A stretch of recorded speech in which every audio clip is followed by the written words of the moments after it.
everybody was united in seeing that the Great Society programs had been making social problems worse. Mm-hmm.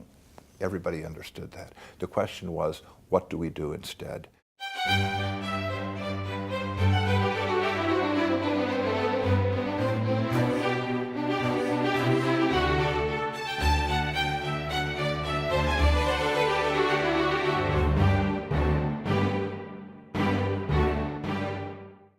Christopher DeMuth worked in the Nixon administration, Harvard's John F. Kennedy School of Government, and the Ronald Reagan administration, one of the few times the stars lined up in that particular order. For more than 20 years, he served as president of the American Enterprise Institute, one of America's preeminent think tanks. Now a fellow at the Hudson Institute, he remains one of Washington's savviest and most public-spirited analysts of modern government in all its derangements. Chris, welcome to the American Mind. Charles, good to be with you, as always. I thought we'd talk a little bit about the extraordinary intellectual adventure you had as a young man. You were at Harvard at a time when great unrest was abroad in the land in the late 1960s, but also at a time when there were wonderful people to study with. Ed Banfield, to name one, James Q. Wilson, and then you also found your way into the office of Daniel Patrick Moynihan, although not, I take it, at Harvard. What was it like to be at Harvard then? What was it like to discover these teachers? It was arresting and disturbing to me at first. I arrived at Harvard a good liberal. My parents had been Adlai Stevenson Democrats. I was unformed. I wasn't that interested in politics. My greatest interest in public affairs was in civil rights. I had been in the South in the early 60s and had become terribly agitated by segregation and its obvious incidents and its victims. So I cared a lot about civil rights. I had been a fan of John F. Kennedy, but aside from that, I was completely unformed. I decided to major in government, mainly I couldn't think of anything else to major in. It seemed rather interesting. Did you want to change society? Is that why you chose government? I didn't know. It was an intellectual interest. My background had been in, I'd been a math, science person. I decided I didn't want to spend my life at a bench. Economics seemed too hard.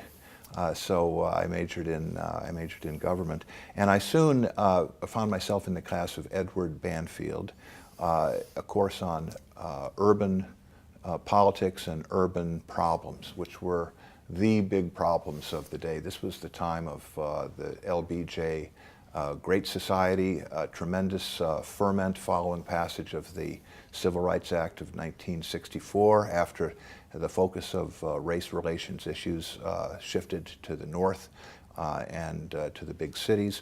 And Banfield had a course on the subject where he challenged essentially every contemporary shibboleth and formulation of the nature of the urban crisis. And I can remember thinking that this man is deeply wrong about everything. How did he get to be a Harvard professor? But there was a seriousness to his arguments, and I began to read his work. And eventually I got to go in and see him. I read the entire course, reading list, syllabus, because I was so interested in it. And he started giving me more things. That's something that most enrolled students don't do. That's right. But I was just extremely agitated, and I found that on subjects from welfare to race issues to transportation to the organization of City Hall, he seemed to understand and could expostulate the liberal view better than anybody else, and took it apart with such precision and seriousness that it really began to attract my attention. I started thinking this way. At the same time, I started meeting others. James Q. Wilson was a colleague of Banfield's and a sometime co-author with him. Daniel Patrick Moynihan was at the School of Education, and he taught occasional, he did occasional lecturing. Milton Friedman came by and gave lectures in the course. I got to know him as well. And eventually, the great Irving Kristol, who was presiding over the public interest in its first years down in New York City. So I became a young student, a groupie of the group that eventually came to be known as the Neoconservatives.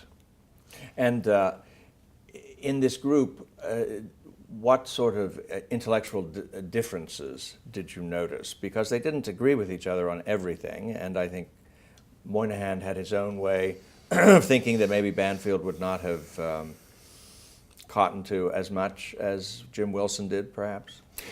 There were big differences, and I would say that especially with Pat Moynihan, Pat was from the early days greatly in favor of expanding welfare programs. Mm-hmm. He understood that the structure of welfare undermined family stability, that it was an inducement to family breakup, to illegitimate births. But what he wanted to do was to change the structure to make it more generous, mm-hmm. not contingent on there not being a man around the house.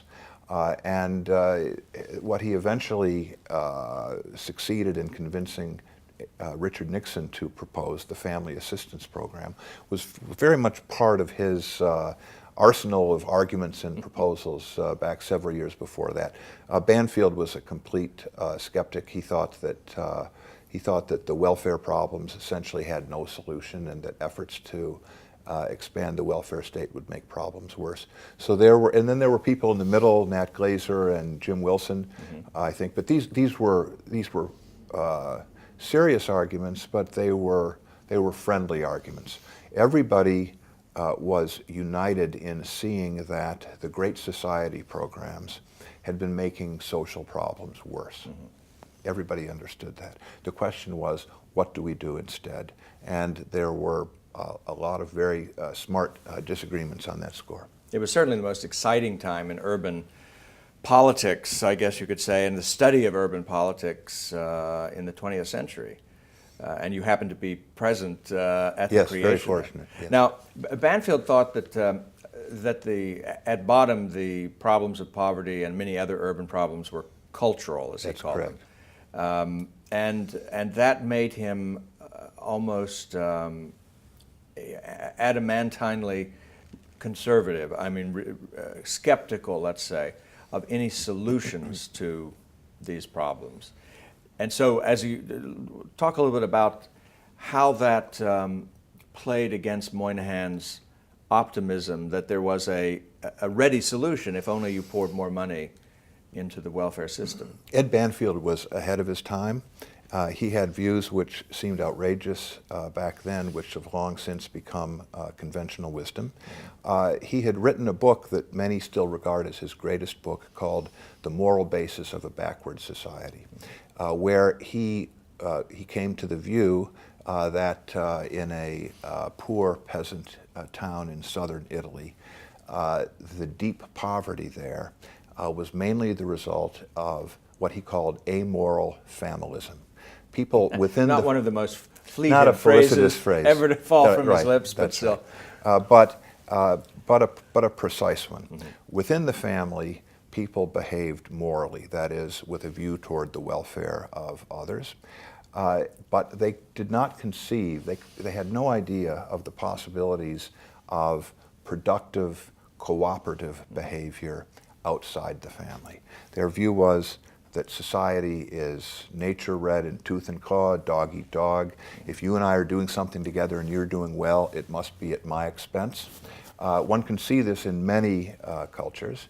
And he began to think about the cultural roots of poverty. He had somewhat different views of the nature of poverty in America, and propounded a fairly elaborate thesis based upon what he called time horizon. That is, one's propensity to conduct oneself according to a more or less expansive view of the future, to sacrifice current pleasure for postponing gratification. To postpone gratification to later times. And he believed that the problems of poverty were largely the result of these of cultural problems, that they were race neutral, that it could be that blacks, because of their the cultural inheritance of slavery and discrimination, had particular problems that were largely inheritance of the racial past, but that the deepest problems went beyond race. And he often said, if everybody in America became green tomorrow, so there were no whites and blacks, the problems of poverty would essentially persist because they're deeply cultural. Now, that was he was actually attacked as being racist, that he was blaming people for their own problems. That was not his intention. His views would not be regarded as, you could find references to his arguments in speeches of President Obama today. Right. So things have changed, but he was ahead of his time. He believed that proposals such as those of Pat Moynihan were incapable of getting to the roots of the problem. And if you said, but what is your solution? His answer would be to point to an article that he wrote in the Public Interest titled, "Welfare, a Problem Without Solutions." But a lot of people simply found that un-American, not right. to have solutions. But he was interested in the intractable constraints upon this set of problems. And in retrospect, I take it you judge him to have been more correct than Moynihan on this? I do. And where did Jim Wilson in the fall? months before the Welfare Reform Act of 1996 passed, Pat gave strenuous arguments against it on the floor of the Senate.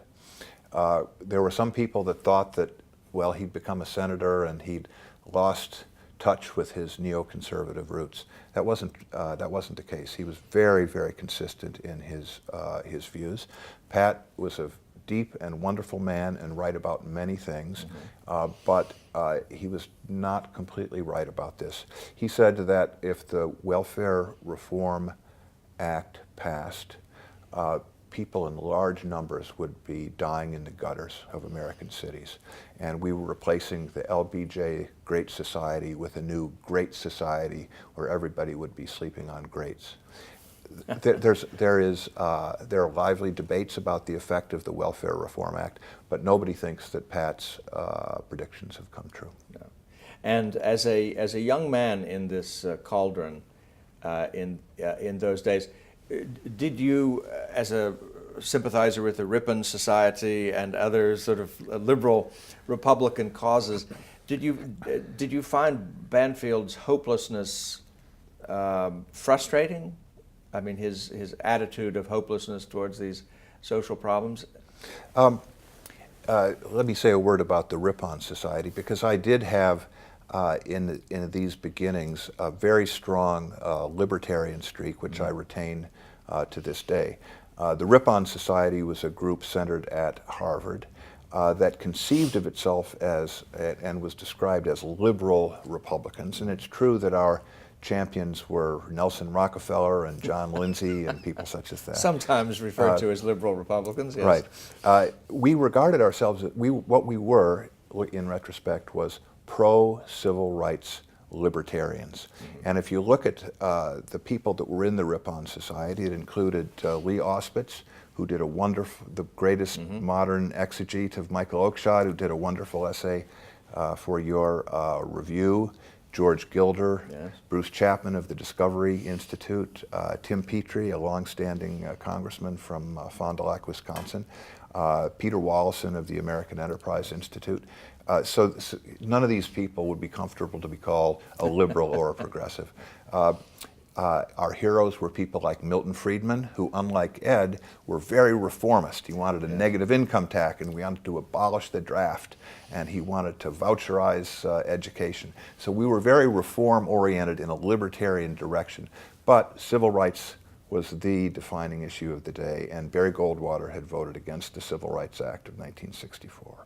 And that was very, very important to us. So I was a young, bristling, reform-oriented person. I wanted to reform this, that, and the other thing. And Ed would devote himself to explaining how all of my reforms were just as hopeless as the liberal reforms of earlier times, and would his first. And he did so very patiently. This was Ed one had, of his traits. Ed had 3 laws, which are now posted on his website. Banfield's first law was, do no good and no harm will come of it. This was expressed with such intellectual force that it was deeply disturbing, but simply the intellectual challenge of grappling with it and arguing with it, and the fact that he would sit down with an undergraduate for hours and talk through these things and not be surrounded by phalanxes of graduate students and assistants of this and that was a wonderful opportunity, and we became close friends, and he became a second father, even though I found him sometimes exasperating. But it was a good exasperation. It was a good exasperation, yes.